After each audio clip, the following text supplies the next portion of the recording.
Welcome back students. This is Sujit sir. In the previous two classes, we have discussed about simple prepositions and compound prepositions. Therefore, in today's class, we will discuss about complex prepositions. Complex prepositions. Now students, what do we understand by complex prepositions? Let us have a look at the definition of complex prepositions.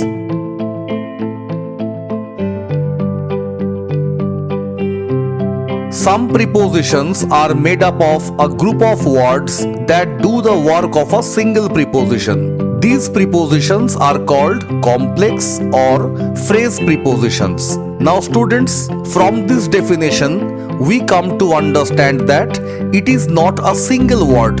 It is found in a group of words. So, a group of words that serves the purpose of a preposition may be called complex prepositions. Let us look at some of the examples of complex prepositions.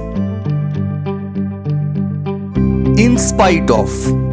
Now students, you can see that this is not a single word. It is actually a group of words. But this group of words works like a single preposition. Therefore, we may call it a complex preposition. Let us look at some more examples of complex prepositions.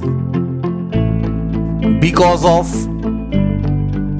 in front of, in addition to, along with, etc. Now let us see students how these complex prepositions are used in sentences. In spite of. How can we use the complex preposition in spite of in a sentence?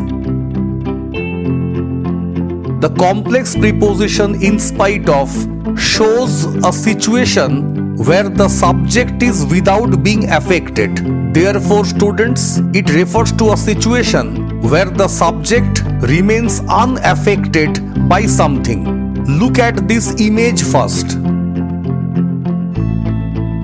Now in this picture, we find the age-old moral story of the race which was run between a tortoise and a hare. Now we all know students that a tortoise is a slow animal and the rabbit was proud of its speed.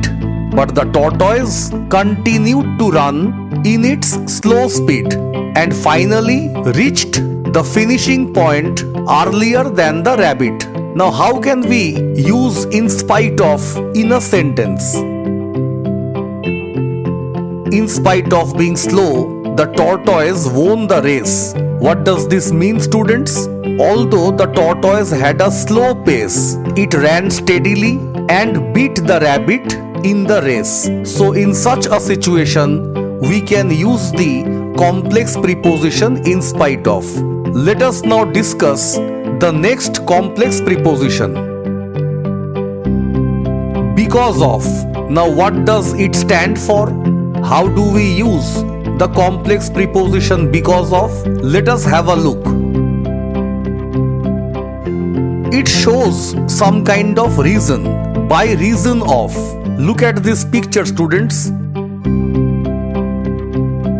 In this picture, we find a boy suffering from fever or illness.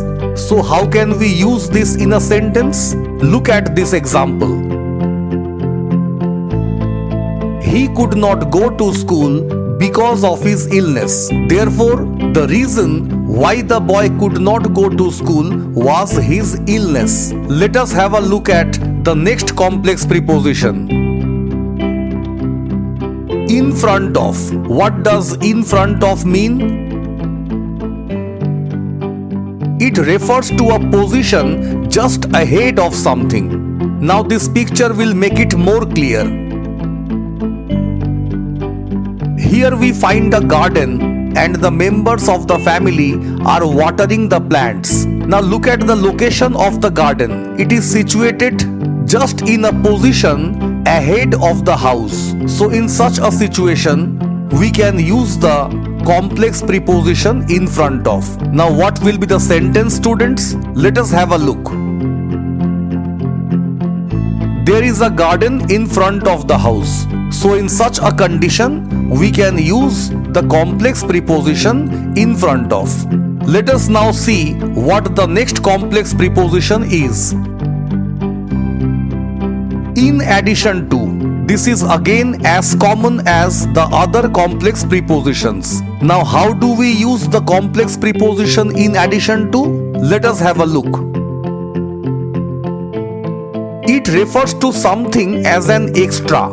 Now look at these pictures first. In this picture, we find a boy playing football. Therefore, the boy is fond of playing football. Now let us look at the next picture. Suppose both the boys are same, and in the second picture, we find him to be playing cricket.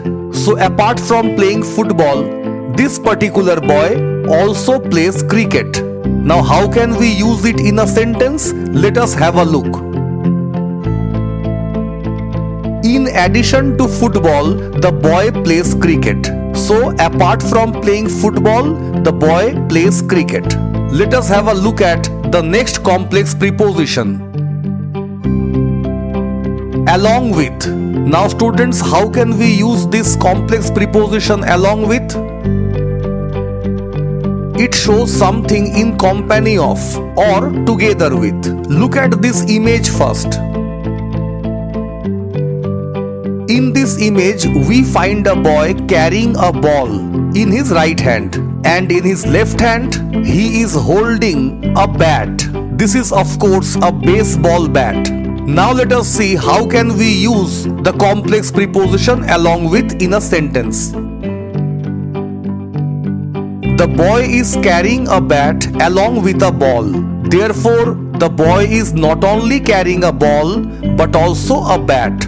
We have discussed most of the important complex prepositions. I hope all of you have understood these complex prepositions very clearly. Now it is a matter of thorough practice and you have to try to use them correctly in your sentences. See you all in the next class. Thank you.